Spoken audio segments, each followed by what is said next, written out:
To mainland 98.3 FM, the sound of Lagos. Time check right now is 8:41 a.m. and it's time for us to look through the major trending stories on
very much since you're on your way, right? You're on the road. I'm just wondering what exactly do you think there will be some sort of continuity this morning as regards the nationwide protest? Well, of course, the organizers have said that it was going to be 10 days of protest. Even though one of the lawyers representing the group, WဃSAN, had appealed to them to make it a one-day protest or maximum 3 days. But we don't know what would come out of that. It's still a bit quiet, just like yesterday morning.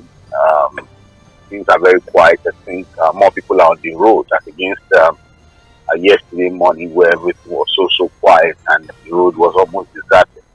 We have more people on the road now, more commercial activities.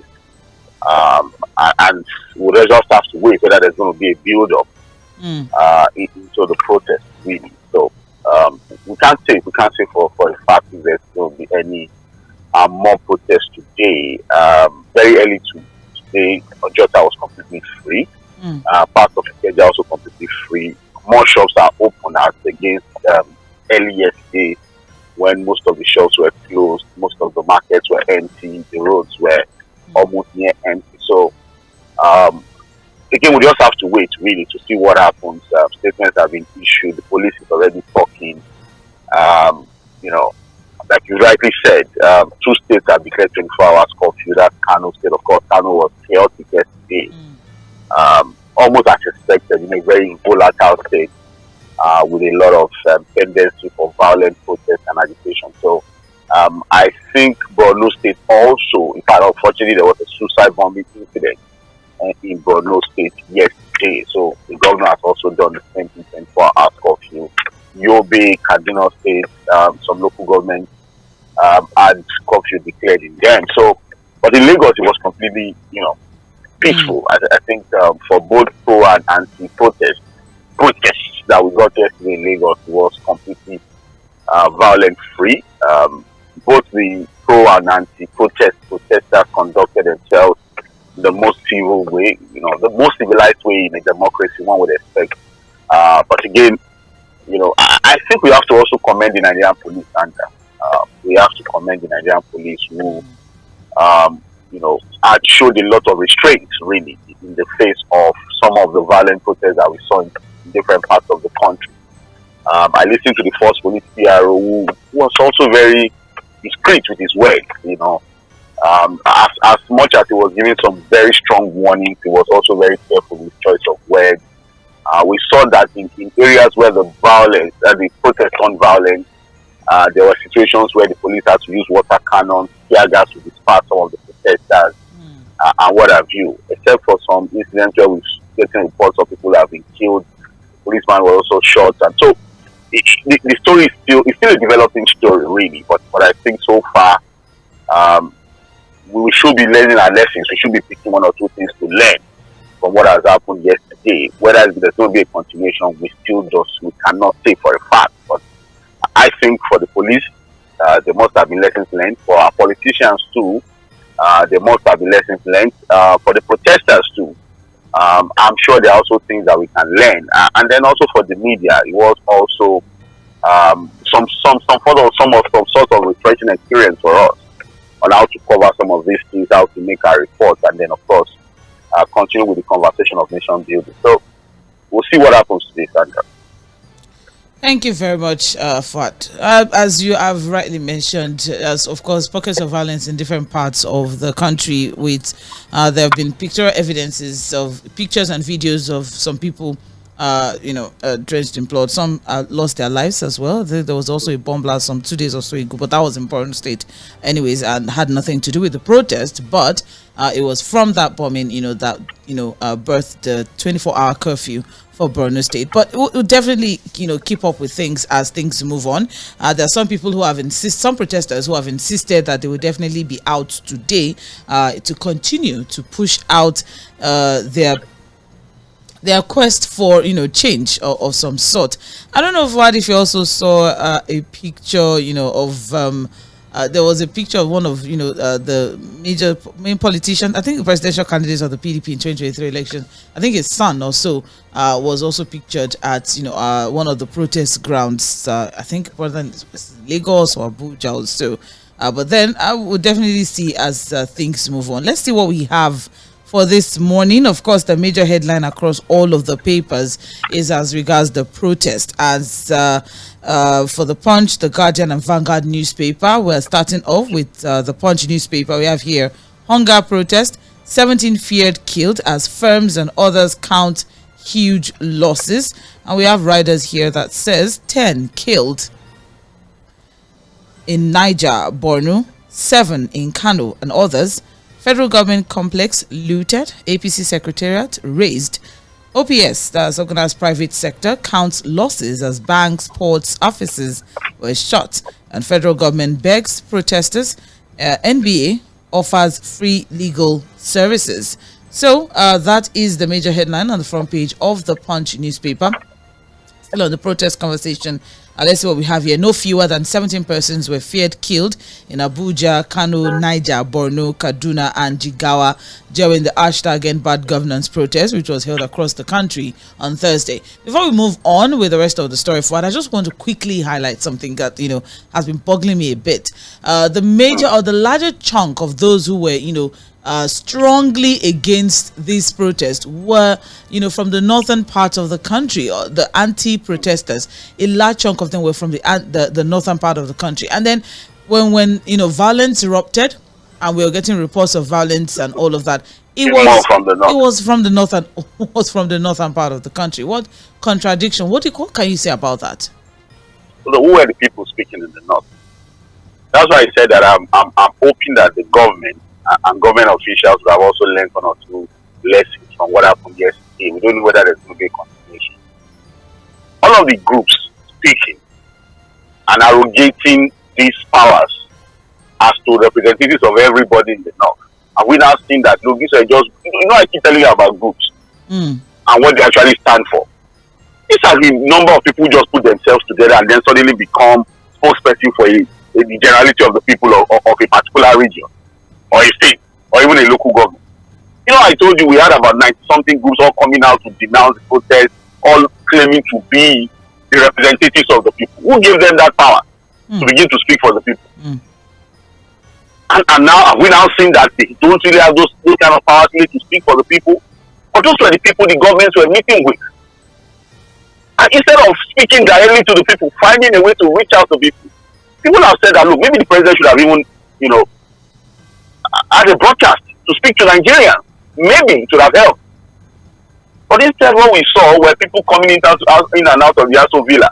You had traditional rulers, you had people of different groups all making different statements. Hello? Yeah. Hello? Hello? All right. Said Fuad, we may have to reconnect with you. We can't. Hello? Oh, I think I. Okay, is it better now? Yes, it's better. You may have better now? Go back a few seconds. So what I'm saying is that, look, all of these groups, because again, you said, look, a lot of the people who denounced the protest were largely from the north. But who were those people? Or who actually are those people? Those were just people who put themselves together, manner of names, everybody. All these groups are merely, a lot of times, are mere political jobbers who position themselves just to have access to the corridors of power to also get their own share. It's as good as that. And I always, I keep telling you, when groups come out and they begin to speak for the people, just like when you hear some Yoruba, and I'm a Yoruba man, you can't even speak for me. You will never even speak for me. Because your reality might be different from my own. Yeah. Those groups, the people of North. What? You're breaking up. We can't hear. Okay, now we can't hear you at all. All right. Well, not to worry. Would definitely try to reconnect so we can see what exactly is going on there. This is still Mainland 98.3 FM, and we're looking through the major stories trending on the front pages of our papers, and of course, across all the major papers this morning, the nationwide protest is the major story across all of the papers. So we're currently on the front page of the Punch newspaper, and what we're currently looking at is the fact that the pockets of violence that were reported from the nationwide protest that started quite peacefully yesterday, but then escalated into some sort of crisis in Abuja, Jigawa, Niger, Borno, Yobe, Nasarawa, all northern states. We're looking at the fact that how did this happen when we had thought, or the assumption was that since the anti-protest noise was coming majorly from the north, one would think that place would have been as quiet as possible. But that's what we're currently looking at, and Fuad was giving his analysis of that. I think we have Fuad back now. Yeah, is the network okay now? Okay. Can you hear me? Yes, it's better. Thank you. Okay, because there's a bit of discussion. I don't know. Since yesterday, we've been having this challenge with network connection. It's very terrible, but I don't can manage it. Well, so what I'm saying is that, look, this was going to happen eventually, because I know that a lot of these people who come out claiming to be speaking for people are just people who put themselves together for political patronage. You understand? And they give themselves some manner of groups. They arrogate some powers to themselves as the spokespersons of different people and what have you. And I've always said it. And I don't know why the government is falling for this game of these groups. We saw a manner of names, Sandra. Different names, very funny names. Good. All coming out, about 90-something of them coming out to denounce the protest. I thought that the government would have made a more intentional effort to speak directly to the people, reach out to the people, and assure them that, look, they are listening to them, and will also address to their demands. If you understand what I'm saying, Sandra.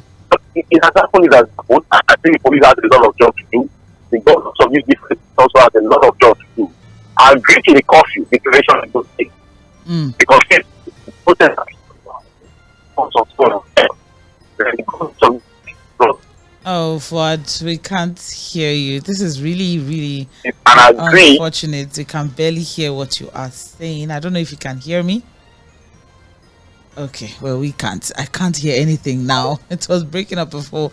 Well, let's just take what we have in the reports. Not to worry. It's something that we're definitely going to, see how we can resolve all of that. I think it's a general, situation. It's a general conundrum that we're all going through. Everyone can attest to the fact that network had been a serious issue since yesterday. Some people couldn't even access their bank apps and all of that. Network has been a serious issue for a lot of people in the past 2 days. All right, so we'll definitely see how we can reconnect with Fuad. But in the meantime, we also have here, still in the report, in Abuja, the demonstration claimed a victim who was shot dead along the Kubwa Expressway. Businesses, banks, shopping plazas, and some markets did not open for fear of the protest escalating into a crisis. We have here an eyewitness who identified herself as Ekaete said the man, that's the man who was shot in Abuja, whose identity could not be immediately confirmed, was gunned down after protesters became violent and blocked the highway. Police fired live shots, killing the young man.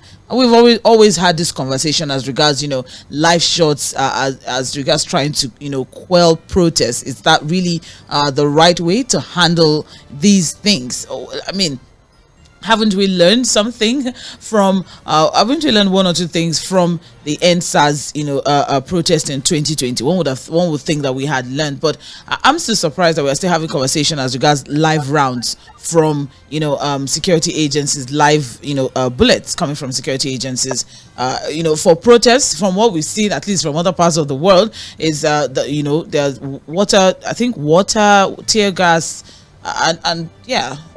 But what we are getting out live rounds, that's actually really interesting. But that's what the report we're getting from Abuja as regards the man that was shot. Fuad, what's your take, on the handling by some, because we also need to commend some of them, but then by some security agencies as regards the protests?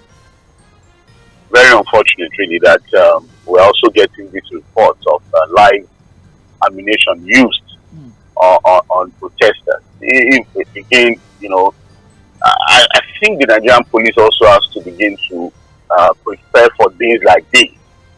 I said it, I think it was yesterday we said that, look, this is a planned protest. What if it was a protest that was not planned? It just starts like that. How would the police have reacted? And you can't say it cannot happen. We've seen situations where protests break out without any planning. Just some form of agitation and people have started protesting. That's why it's also very important for us to ask ourselves, are we prepared for days like this? What's the level of training and capacity of the police to handle a protest that may eventually turn violent? We run a very complex society standard. And that's why I look at people who sometimes sit down in Lagos and assume that, look, Lagos is Nigeria. We have different orientation, different background, different levels of exposure. And when it comes to protests of this nature, it is expected that one or two pockets of violence will be recorded. Standard. That was what we saw in some parts of Nigeria yesterday. But the question is, how prepared is the police? Do we have the capacity, the training, the knowledge to deal with things like that? We've seen protests all over the world, even in saner climes of the most advanced societies. Sometimes you see some of these protesters getting overboard and turning violent. And we know how they are dealt with. The way they are arrested, restrained. You have batons, right? You have teasers. You have batons. You have this police shield. You have the water cannon, pepper spray, right? There are things that are used to handle protesters who suddenly turn violent, not to use live ammunition on them. If you understand what I'm saying. Of course, all over the world, sometimes you have pockets of violence when protests are done. But when a protester turns violent, how should the police address to the situation? You understand what I'm saying? That's the lesson I think we should begin to learn and begin to tell ourselves the truth. Look, no matter what happens, like I've said and I've repeated severally, nothing should make us begin to demonize the idea of a protest in a democracy. That's what I've been saying.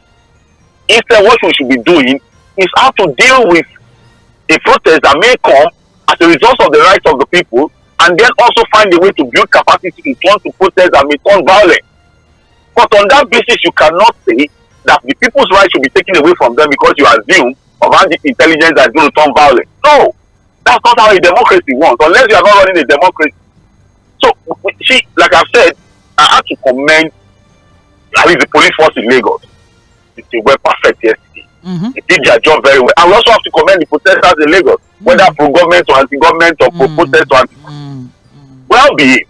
But like I've just told you, Nigeria is a complex society. Look at what happened in the Southeast yesterday, Sandra. It was nobody bothered with the protest in the whole of the Southeast. And what happened in the Southeast yesterday also shows the complex nature of the Nigerian society. That look, we have different thinking, different orientation, perception to issues. It can never be the same. Well, so in the north, speaking it was a different reality in the north too. Yes. Speaking with a correspondent, from the east yesterday. Yes, Obina, we spoke with Obina, who is in Anambra State, as regards why the southeast decided to sit this protest out. And what we're getting from the east is that, there were accusations that was southeasterners that were sponsoring the protest. There were accusations that southeasterners were sponsoring the protest, or that they knew the organizers of the protest, especially with the outing of Peter Obi in support of the protest. So they decided, well, let's sit this one out, so that because he said that they feel that if they join the protest, with the fact that the stories coming round was, southeasterners are the ones sponsoring the protest, security agencies may come with force with them, and they don't want trouble, and that's why they decided to sit that out. That's what that was the report. Yeah, we can't blame people of that region who decided to sit out the protest yesterday. Just stay completely neutral, because again, whether we like it or not, this rhetoric has been built around Peter Obi and people of the southeast region. There's no way we can't deny the fact that, look, even Mr. Bayo Nonuga's outrage before the protest was already taking some ethnic coloration and dimension. You had also seen people saying, if you want to protest, go back to this, go back to that. That was why yesterday, even in some parts of Lagos, you had people of that region issuing statements. Even a lot of them who have places where they dominate the market. I think Alaba International Market, you had a lot of their leaders issuing statements to say that, look, we are not part of the protest. Because the fear had already been built around the fact that, look, it was some people from a particular part of Nigeria that were actually sponsoring the protest. Especially when officials of government started pointing at Peter Obi. You understand? And I've said that, look, if you look at a lot of the people who are even talking about this protest, they are even from the southwestern part of the country, Sandra. Ebuade Boruwa is not a Yoruba man. Omoyele Sowore is not a Yoruba man. Deji Adeyanju is not a Yoruba man, and several others too. So that's why we talk about information management. And I'm saying that, look, when things like this happen in a democracy, the most important thing for me as a journalist is, look, what have you learned from it going forward? What kind of rhetoric do you put out before a protest of this nature? And during the protest, how do you manage information? I keep saying it, Sandra. You can't do a damage control with false food. False narrative does not help in a situation of crisis. Basic public relations tells you that you can only deal with crisis with truthfulness. You can't go with propaganda. You can't use propaganda to deal with a situation of crisis. In crisis management, the first thing we are told in public relations is to look for the truth. I always think the truth. But when you see government officials who are supposed to be spokespersons of the government parading propaganda, putting out falsehood, lies, just to deflect and think they are managing information, that's where we get this problem from. Right. Yes, well, let's see what we have here. Thank you very much, Fuhad. I think the network is way better now. This is Mainland 98.3 FM, 4 minutes past 8 a.m. and we are currently on the front page of the Punch newspaper, which has the major headline as regards the hunger protest and so many other things that we've been getting out of that particular one. Moving on, still on the front page of the Punch newspaper, we also have here FEC Governing Council removes provost and appoints replacement. That's on page 5. Also here, this really unfortunate story that we had been following for the past that we have been following for about 3 days now. This Justice Ajumogobia's daughter, yes, apparently her domestic staff, they were the ones that killed her. Yeah, one of them has confessed. Yes. One of 3 of them were arrested. The driver, I think the cook and the security guard. Very unfortunate. Very unfortunate. Very. They did that and then it just dropped her in front of the gate, so it just seemed like, she was dumped there or something. And they were trying to clean the blood stain, but she was actually murdered in her room and then dragged out to the front of the gate, just to pretend as if maybe she was killed by an outsider, whereas this job was done according to the police and the information was getting, according to this particular report, that one of the arrested domestic servants that confessed, to be part of this unfortunate. Very, very sad. Again, Sandra, like I was saying, I think I was telling you yesterday. I think people need to check this idea of domestic servants again. Yes, so I don't know. I think it's definitely something that needs to be looked into. I mean, there was a story last year or so, I think, we've had several stories. Several stories actually, as regards of domestic servants killing their bosses. Killing bosses. Oh no, this is really. So I would rather people have their extended family members live with them than all of these domestic servants. I'm sorry, it's just what it is. We've had several cases because these are aliens. You don't know them. Sandra, we also have personal experiences in the past. I've lived with a domestic servant before who was pretending that she doesn't even understand Yoruba. When she understood what we were saying. And all while she was staying with us, she never even made the mistake to react to whatever we were saying. And we had even assumed that she never understood Yoruba language. Whereas she can even speak the real or your Yoruba language. And she pretended until something happened and there was a script for her to discover that, she actually speaks Yoruba. I think there was also one that even brought charms into the house. I'm telling you, and it was just one of my brothers who discovered it. She was a boy, he had all manner of faith. Just quietly somewhere until one of my brothers discovered it. And he was even with us as a cook. So I concluded that look, these things are not working again. Just have relatives, at least people you know, to live with you if you need help. Or there this corporate help as well that people now get that help with domestic servants. They don't live with you. They just come, do their job and go. Maybe. But you know why it's difficult, Sandra? Okay. The way our environment is structured. This person lives in past USA, for example. So if you have domestic servants working with you and they have to go and come back, there's hardly any low-income neighborhood in that Ikoyi environment where these guys can stay. So they probably will live in far in Lẹ́kì. The cost of transportation, how do you manage that? Or probably live on the mainland. And as domestic servants, there are some things they need to do very early. We don't have a functional transportation system. There are corporate organizations that actually have all of these setups. So they have staff that if you need chef, if you need a chef, they will use a bus to bring them. They drop them off. So what of the driver? The driver, for example, what of your driver? How do you deal with that? Well, sometimes you have to leave home very early. The way we also do it, the driver is the one cleaning the car, and he has to arrive very early. So that's why some of them allow them to stay with them. But it's become a problem. I think we should need to work the idea of staying with people, though. I don't know about that, but it's just as you have said. I think people should just start looking at alternatives as regards, domestic help, just as or maybe domestic servants even staying with their boss. I think that should be how to create this alternative. Because background check is not even enough now. No. In all this living, that's what they call them. Living chef or living cooks, living drivers, living all these ones. I think there are alternatives that are being pushed out now. So I think it's something that people should explore. It's really unfortunate what happened to this woman who just thought she surrounded herself with help. A human being, not knowing it's a monster. Look at that. All right, moving on, still on the front page of the Punch, we also have here 30 million GSM lines not properly linked to NRN, and that's coming from telcos. That's still as regards the network problem. But they should make it easy for people to link up their lines.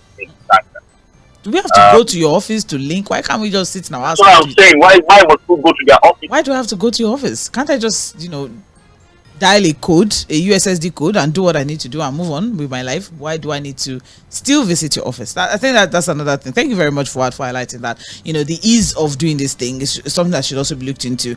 But that's the story. You know what, Sandra? You go abroad, and as a visitor or something, just at the airport, you can buy a SIM, register, link, and start using it immediately. No stress. Now, if you want to buy a SIM now to link to do is always a problem. You just have a way of making things difficult for Nigerians. You've bought the SIM, you've done all manner of, you have the NIN number already, you've done BVN, you've done manner of things. Why is it so difficult to link? To create a link between the NIN and the SIM card. That's That you have to go to the offices of these telecom providers. I don't know why that has to happen. yeah. That story is on, we can get details of that on page 20 of the Punch newspaper. Very quickly as well, we also have here, AFDB has okayed $500 million fresh loan for Nigeria. It's all right. And that is on page 20. African Development Bank. Yeah. The Africa Development Bank Group has approved a loan of $500 million to the federal government to finance the first phase of the Economic Governance and Energy Transition Support Program. We just keep hearing of initiatives and initiatives, and so many torrent sheets. You know this one now, to now break it down, begin to ask questions, begin to see one out. Well, they said it is the aim of this initiative is to accelerate the transformation of the country's electricity infrastructure and improve access to cleaner sources of energy. That is what the EGET. You know in Nigeria, when we wrap an initiative in big grammar, Sandra. That's why we know there's problem. It should be direct. What are you doing with this money? Because this one now, by the time you begin to break it down, you know, you have all these textbook experts who will create, you know, there's a way they will create the moon for you while you're on Earth, and you begin to live in the moon. Well, I mean, to break things down a bit, I'm trying to look deeper into the story. Let's break it down. Yeah, they said the initiative is supposed to decentralize the electricity supply industry. All right. So why not just use decentralization of electricity and then? So it's supposed to attract investments from subnational governments and the private sector, so that they can, you know, be able to do their own. But is the economic governance the money for, really? Okay, to accelerate the transformation. How do you accelerate it? Infrastructure? Are we buying? Okay, in the value chain, in the power value chain, where is this money going into? Is it at the generation level, at the transmission end, at the distribution end? Yes. Is this just the first phase? And the renewable part of it, are we looking at alternative sources of power, or we are working with what we currently have as model? Cleaner sources of energy. That's what I'm saying. So we are not working with access to cleaner sources of energy. That this initiative is supposed to improve cleaner sources of energy when trying to access cleaner sources of energy. Like solar, like what? Yeah, that's not mentioned. I'm not a part of the committee. I don't have that there. It's all right. All right. You understand why we're asking these questions? We've seen countless numbers of initiatives with big money, you know, approved for them without anything. So let's hope this will work. Let's be more positive. Let's go back. Well, it also noted that the loan would also help to close the financing gap in the federal budget for the 2024-2025 fiscal year. Financing gap again. We have moved from power to. I'm not doing this on purpose. I'm just reading what's here. No. You know that we have moved down from power. There's also a financing gap in the budget that this money will help to solve. It will help us to solve. You should surely now see that we are already modeling this up. To support the implementation of. And why we are worried, Sandra, is that it's not as if this money that they are borrowing this money will eventually have to pay. As we speak, we are talking about an external debt of over 121 trillion naira hanging on the neck of the country. We've also so when we ask these questions, I've always said it's not as if anybody is trying to be pessimistic about the capacity of the government to get things done. But we're coming from a very bad place of bad implementation of ideas and initiatives and lack of accountability when it comes to management of funds. So that's what is driving some of these critical questions we ask about some of these initiatives. So it's not as if one is being pessimistic, but how do you get optimistic when you are coming from a terrible place when it comes to poor implementation of ideas and policies in the country? Remember again, for those of you who think we are just too pessimistic, we are borrowing this money. These are loans that will continue to hang on the necks of the country. Borrow, beg, or steal in the future would have to repay.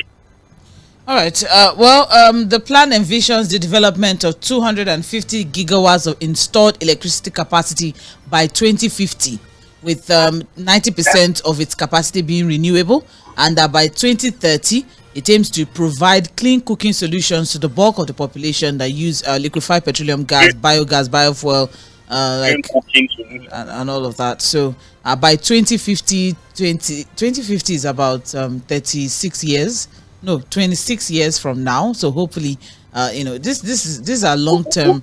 We'll try to bring energy experts in maybe one of our shows to look at the shade plan. The worth of this $500 million electricity initiative. I think that's a good one. Yes, exactly. Yeah, we'll try and bring some energy experts in who can help us to break it down. It's too complex for me. But again, the only thing that triggers my question, that triggered my question, is the fact that look, this is not the first time we've gotten beautiful initiatives and ideas, borrowed money, and at the end of the day, there's nothing really to show for it. And we're also good with timeline, 2030, 2040, 2056 vision. We have all manner of vision with different timelines.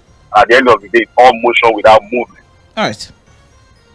All right, moving on now. 16 minutes past 8. It's Milan 98.3 FM. We also have here on the front page of the Punch, very quickly, Dangote refinery to gulp 1.7 trillion naira crude monthly. That's the report that we're getting now, and that story is on page 21 of the Punch newspaper. So very quickly, the Dangote petroleum refinery is going to need about 1.7 trillion worth of crude monthly, following the directive of the president mandating NNPCL to sell crude to Dangote and other domestic refineries in Naira.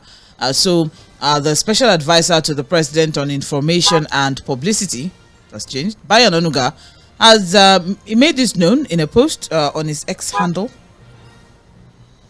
On his X handle, he said the Federal Executive Council adopted the move on Monday to ensure the stability of pump price of refined fuel and the dollar-naira exchange rate. So, an analysis has shown that Dangote will go up about 1.7 trillion naira crude oil monthly if NNPC should meet the mandate of the president, because at this time now, the average cost of crude is about $83 per barrel based on data from Statistica. All right, and so recently, as we all know, Dangote mentioned that his refinery would hit about 500,000 barrel per day capacity in August, and that it will reach about 550 barrel per day in December 2024. So with all the putting that calculation into perspective, or going by the 500,000 barrel per day refining capacity and the $83 per barrel average price of Brent, that's the global benchmark for crude, this means that the plant would require about 41.5 worth of crude oil daily. And then, of course, calculate that's about 1.7 worth of crude monthly. And that's a lot of money for us to make if only we can make the crude available, don't you think? What? But it's one thing to talk about giving Dangote. Could you please speak louder? Can barely hear you. Again, it's one thing to talk about giving Dangote refinery crude oil. We have the capacity to ensure continuous supply of crude oil to that refinery. This is 650,000 barrels per day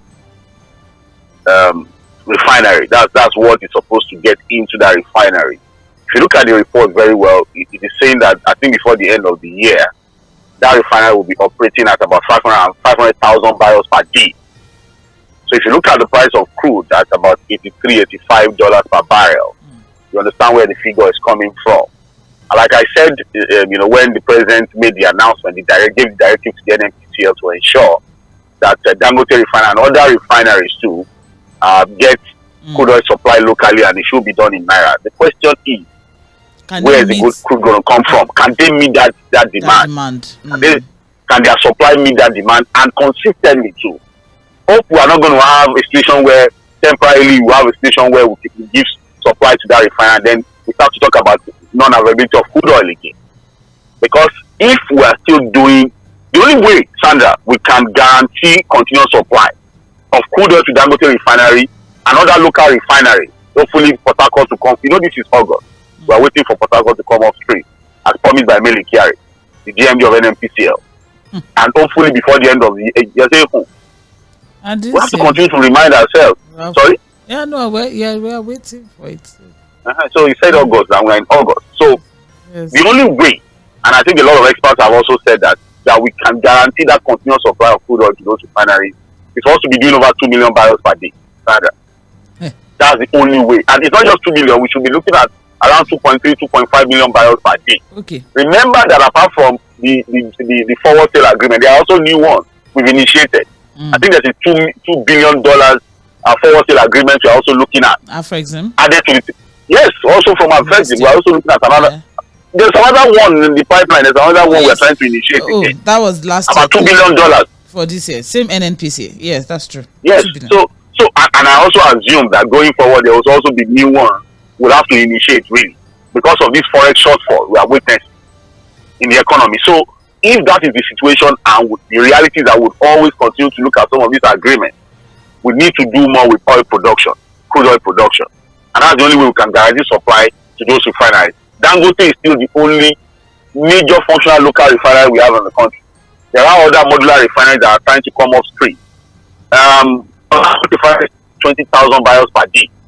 All of the 4 refineries of the government has a 445,000 barrels per day. If you add that to that of Dangote refinery, it means that we'll be looking for around 1.something million barrels of crude oil to feed those refineries. So if other modular refineries come up again, what would then happen?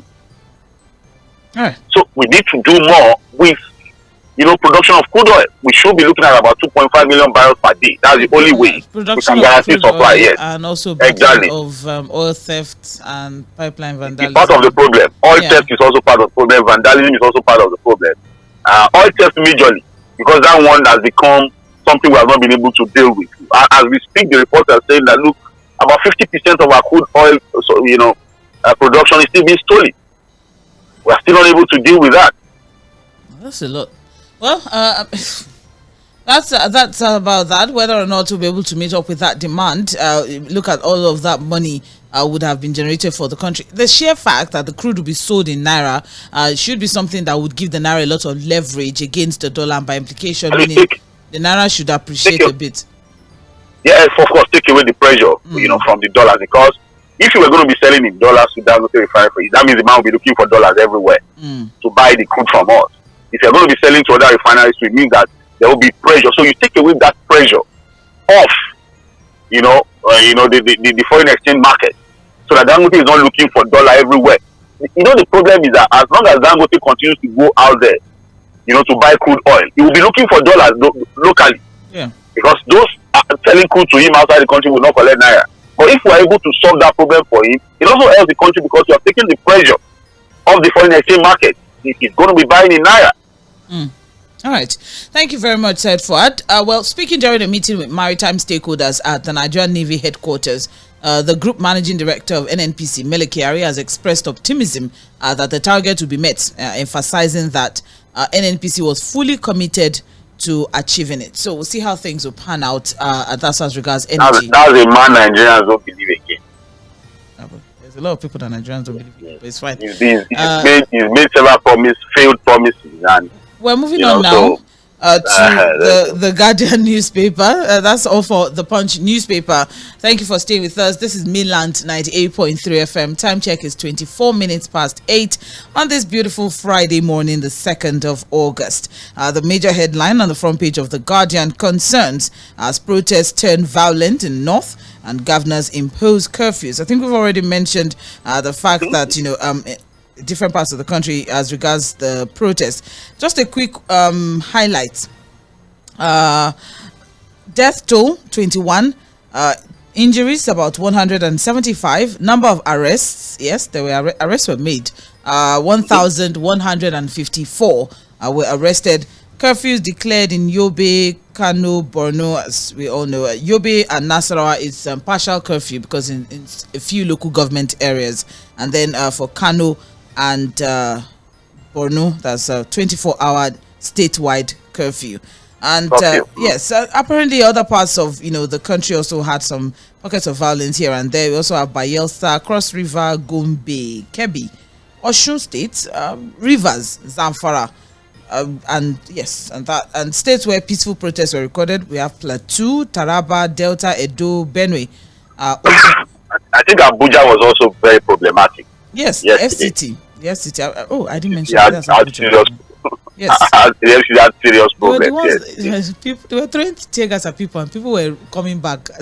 It was quite. Yeah, you had a situation yesterday. Yeah. Very, as soon as the protest started, we also had some anti-protest protesters who came in buses. Beautiful, buses came and they started their own protest. But I think the argument was actually on the approved location of the protest. The minister of the FCT had said that, look, the Eagle Square was a no-go area as far as protest is concerned. And I think he had approved the MK Abiola Stadium in Abuja. I don't even got an ex-parte order from the court restricting the protesters to the MK Abiola Stadium. So, but I think there was an attempt to get into the Eagle Square or around the Eagle Square, and I think that was when outside the Eagle Square. Yes, of course, around the Eagle Square. But again, the police weren't going to have any of that. I listened to the first police PR who was saying that, look, the reason why the Eagle Square wasn't going to be open to any form of protest was the significance of that location, the three armed guards, because again, you had sensitive public institutions around the Eagle Square, and it was going to be too dangerous to allow that kind of protest to come in. Again, whether valid or not. But Abuja was problematic, really. Again, you had the minister of the FCT who has already issued a statement saying that he has intelligence that there's a senator sponsoring some of these protests. Again, people are already come up with different kinds of insinuations. People are saying maybe it's Tiriti Kingibe or blah blah blah and all of that. But he's saying that he knows of a senator who is fomenting this trouble, who is sponsoring this protest. And I think that we have to be careful. I think the FCT minister, who has said quite a whole lot before this protest, also has to show some restraint. He said too much. And some of these things may even be fueling the violence we're talking about. Okay, thank you very much. Apparently, aside from that, approximately about 6 billion naira worth of goods were lost in the course of the protests across the country, where there were disruptions and violence as well. Somebody has quickly put a figure to 6 billion, right? I don't know where they're getting that from, but it's fine. Somebody just sat down somewhere and then just gave figure 6 billion. Okay. Where? Okay, they saw rice being carried, they saw fan, they saw fridge, so they just counted it. And they just come up with 6 billion. Counted it. What if it is more than 6 billion? I want to is okay. You have now undervalued it. Why don't you say properties worth millions of naira? Some of these sensational reports. You understand what I'm saying? How did you get to 6? Why not 6.5 billion or 3.5 billion? Why is it a round figure? Why is that even a round figure? What's happening? I don't know. All right, there's a lot that the Guardian is reporting as regards the protest. We have here the governors of Borno, Yobe and Kano imposed a 24-hour curfew, said the restriction was needed to protect lives and property. We also have the police commissioner Yusuf Lawal disclosed while providing a situation report in Maiduguri for Borno State. And we also have here still about 11 journalists narrowly escaped death as hoodlums attacked a vehicle that was belonging to our colleagues were harassed yesterday. Some items were seized, some were assaulted, some were arrested, some were harassed. And what we have this particular one now, a vehicle belonging to Channels TV was attacked. The hoodlums were brandishing weapons and all of that because they were trying to move around that Sokoto Road. Then you also have a TVC correspondent in Kano who was seated near the rear window, sustained cuts of some sort. Hoodlums also invaded the new Digital Park Center of the Nigeria Communications Commission. That's the one that was that was the most unfortunate one. That place in Kano. Yes, I don't think it's been commissioned yet. It was to be commissioned, and I think millions of naira. That was painful. That's really painful. That's so painful. Where they looted, property worth millions of naira. All right, and so as it is now, what we have now is different parts of the country. So many reports coming in different parts of the country. Phones were snatched by some people, and some Nigerians have called on the president to review some of the policies that have brought about the protest. What are the issues that people are clamoring for? This is something that maybe the government needs to dig deeper into it. Of course, groups are speaking out as regards that, but that's the major story across the Guardian newspaper. That's on pages 4 and 5 concerns as protests turned violent in the north and governors imposed curfews. We also have here 8 die in Jigawa and Niger as protesters raise APC secretariat. I will also have here Ondo, Ekiti residents shun protest and low turnout in Ogun State.